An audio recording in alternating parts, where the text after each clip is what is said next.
बिस्मिल्लाहिर्रहमानिर्रहीम। अस्सलाम वालेकुम। Welcome to online computing. Students, आज हम स्टार्ट करने जा रहे हैं C++, जो हमारी प्रोग्रामिंग लैंग्वेज है। सबसे पहले मैं आपको प्रोग्रामिंग लैंग्वेज का इंट्रोडक्शन दे दूं। What is meant by programming language? Programming language is also called high level language. Students, there are two types of languages, high level language and low level language. High level language को programming language भी कहा जाता है and that is use to write the computer program. Programming language जो है वो English like words पर मुश्तमिल होती है और इजीली अंडरस्टैंडेबल होती है bye human being, but that is not understandable bye computer and that is far from hardware. Programming languages की जो टाइप्स हैं that is C++, Java, C#, VB etcetera. तो इसमें से हम जो पढ़ेंगे अपनी इस सीरीज़ में that is C++। C++ is object oriented language which we will do in our this series.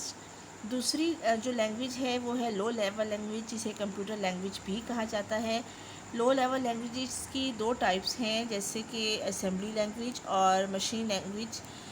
Assembly language जो है वो हायर लेवल लैंग्वेज से वन स्टेप डाउन है, लेकिन मशीन लेवल लैंग्वेज से वन स्टेप हायर है। Machine language जो है वो बाइनरी फॉर्म में होती है और 0-1 की फॉर्म में, और इजीली अंडरस्टैंडेबल बाय कंप्यूटर होती है, लेकिन that is more complex, that can not be understandable by human being, but it is near to hardware. Assembly language जो है actually that is not in the form of 0-1, that is in the form of special symbols called mnemonics.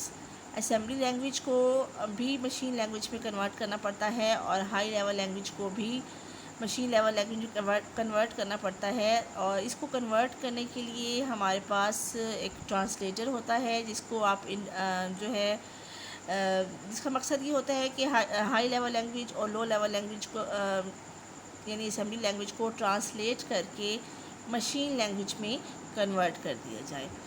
तो students, types of languages आपने देखी, there are two types, और अब हम करने जाते हैं C++ को। C++ जो है ऑब्जेक्ट ओरिएंटेड लैंग्वेज है, एक सिंपल दैट इज़ द, आप ये कह लें कि मोस्ट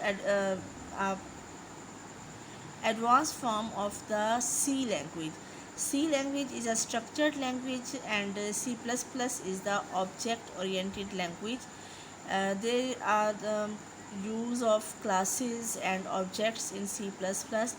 बट सबसे पहले हम देखेंगे कि सिंपल सी में ऑब्जेक्ट्स का और क्लासेस का कंसेप्ट नहीं है, तो लेकिन सिंपल सी लैंग्वेज जो है उस वो स्ट्रक्चर्ड लैंग्वेज है, उसमें एक सीक्वेंस में इंस्ट्रक्शंस जो है एग्जीक्यूट होती हैं।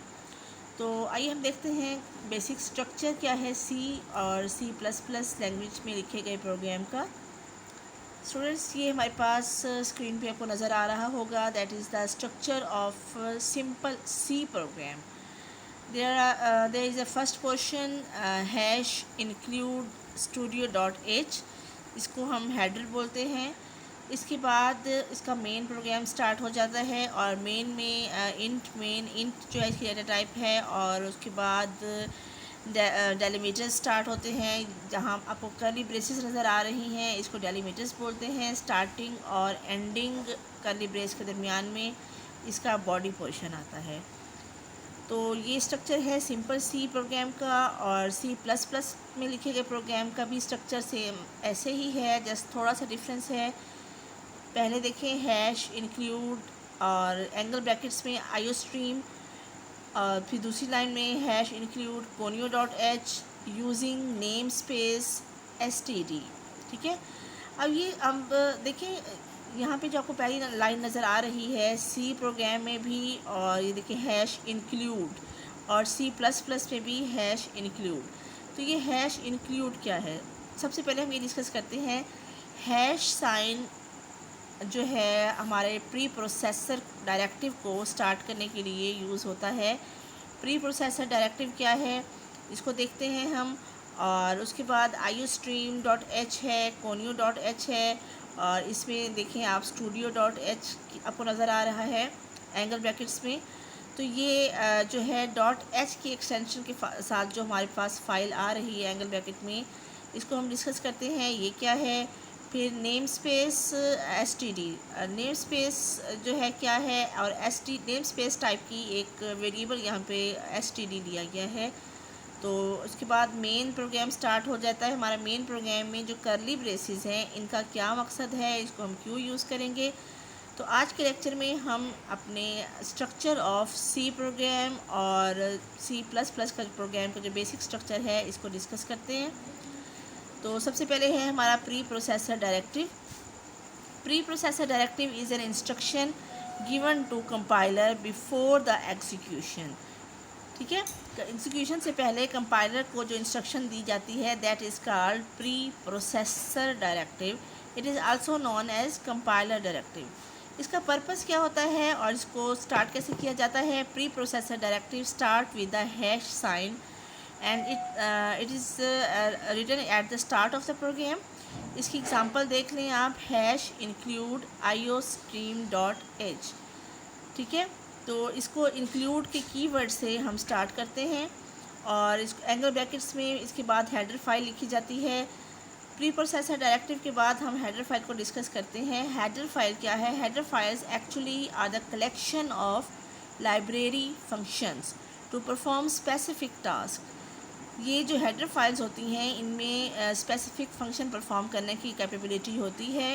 इसका पर्पस ये होता है कि इन्होंने क्या जो है फंक्शन परफॉर्म करना है। इनकी एक्सटेंशन जो है .h होती है।